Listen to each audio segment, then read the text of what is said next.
everyone, how are you all doing? I guess everyone is doing very well. As you can see, I am. All right, so we have another exciting episode for you today in the Ask Faith segment. So stay tuned as we continue. I'll be right back.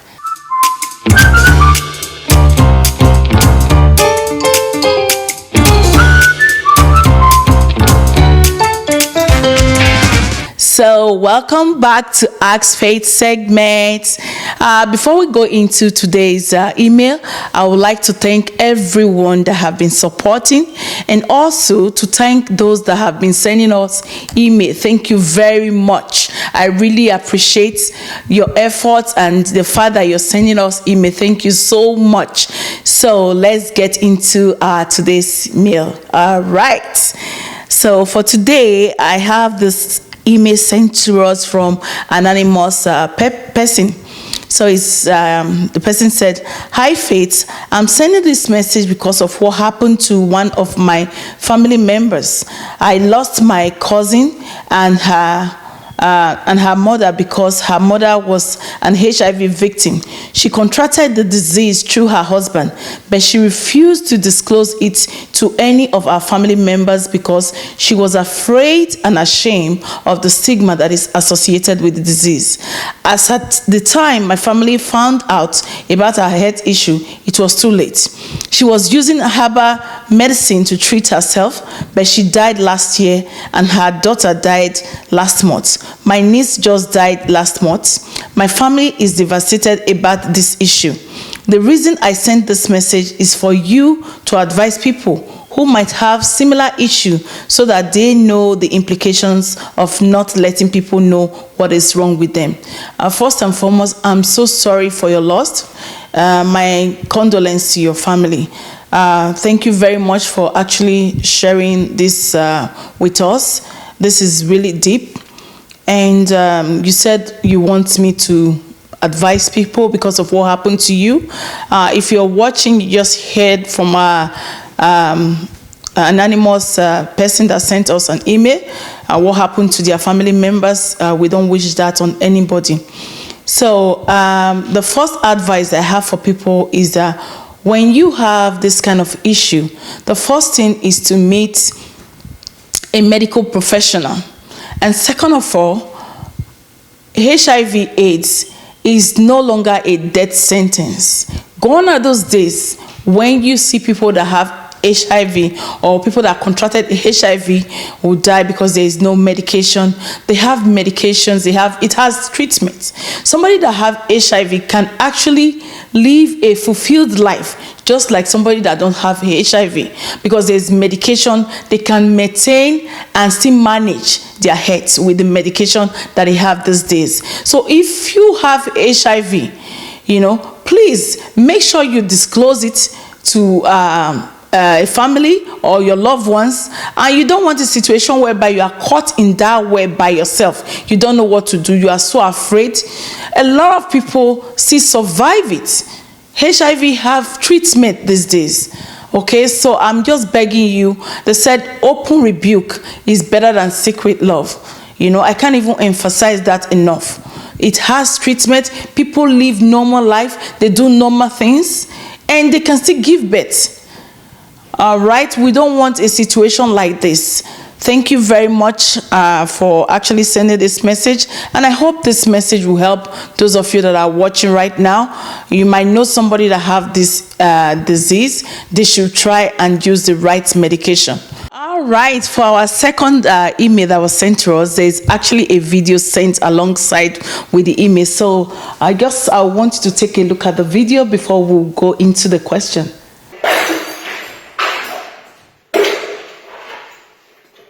Children, man, what's happen? What happened? I just did because since they ignore me, they come back. You understand? So this Sunday, you just come. When passport, by the way, you just come. I dey eat in the afternoon. As usual, I come and say, come up to do mass. You don't come. I leave them. I finish our prayer. The mass what they do. So he can't come. He need my P21. He need my passport. He just list some few things. I know even talk. I know even answer. You understand? Baby, one want to talk to You understand? Can you stop right now? you. Baby, Okay, now let's get into the question.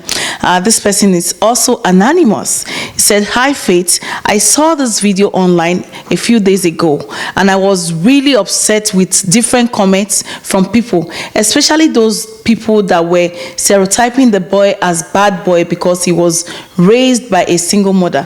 My question is, how would you respond to those that say that single mothers are the ones raising bad kids?" Thank you very much for sending us this video and also for sending us this question. My response to those people that are stereotyping single mother is, first, you don't know. Why are you judging? You don't know what transpired. I just saw the video. Nobody knows what happened before that boy started acting out. And second of all, those people that are stereotyping single mothers, you don't know why they became single. Maybe they might be a victim of abuse. Maybe they lost their husband. Maybe something happened along the line that made them a single parent. We don't know. Why would you just judge every woman that is single to be a single mother? You don't know what happened or what led to her single parenting. So let's quit judging people. Okay? And for that boy, in terms of addressing that boy issue, yes, the mother said so many things. I listened to the video. As a good parent, if a child is doing something bad, you have to come in. I believe a good parent will have a restriction when a child is going astray. That can happen to any child that have both parents as well. She is doing her best to make sure she puts her child in the right path. So we should not judge her too harshly. So I believe this will help people out there to stop stereotyping single parents. All right? Get yourself educated about the issue of single parenting. Thank you very much. So we are going to get to our next all right, people, you can see that this is getting really interesting.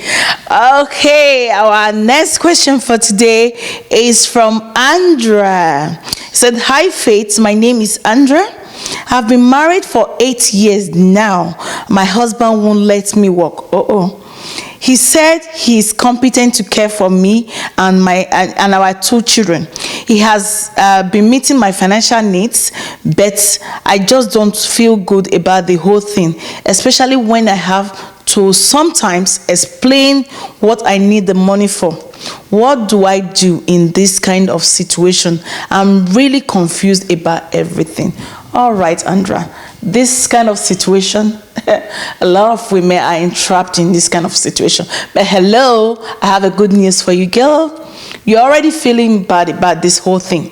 First and foremost, I know you feel entrapped because you are not financially buoyant. You are not financially competent, and that will also restrict your autonomy in terms of making decisions in the house, because he has all the power. Okay, so I am going to advise you from my own point of view as a woman. Okay, and I believe you love good things too. So, girl, go look for a job. All right, even though he tells you he's going to foot all the bill, tell him yours will also come in. That will help the family more. Okay, go look for a job and you will be financially liberated and you will have autonomy and you don't have to explain everything to him. All right, girl, I hope this advice helps you. Okay, let's go to our next question for the day.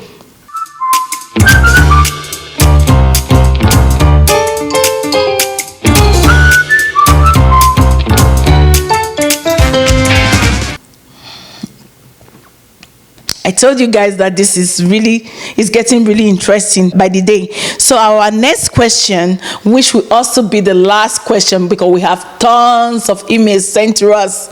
You won't believe it, tons of emails. So this is going to be the last question for today. Said, "Hi Faith, this person is also anonymous. I have this issue that I have been dealing with internally. I just felt you could advise me on what to do. My husband is constantly complaining complaining and comparing me with the woman in his office, and that makes me feel bad and it reduces my esteem. What do you think I should do? What? Really? He's complaining and comparing you with the woman in the office. Girl. So he comes home and tell you what the woman in the office looks like. Or if she's doing things that are lucrative, I don't know what kind of complaint to, but I'm just assuming based on your email. So guess what, girl? You have to address this issue. First and foremost, the woman in the office is a different person. Both of you have different personalities. Both of you have different potentials. Both of you have different things. Why should he compare you with the woman in the office?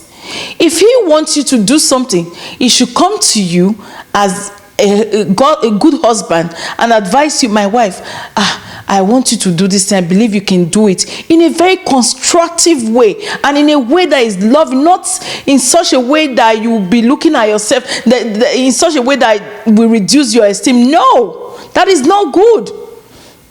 That is not good. Your husband should talk to you in a way that you feel loved and you want to do those things that he's advising you, not destroying you mentally.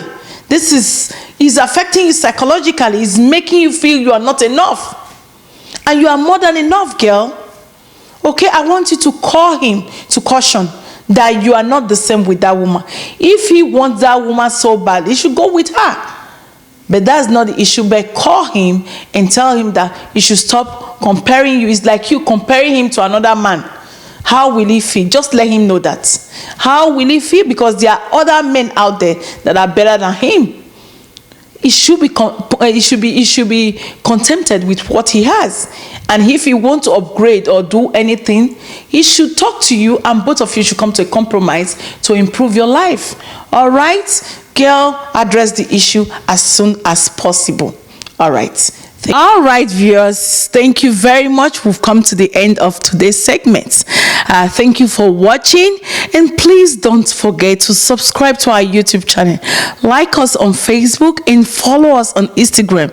And remember, you are not alone. I remain your host, Faith Ododo. I'll see you next time. Bye-bye.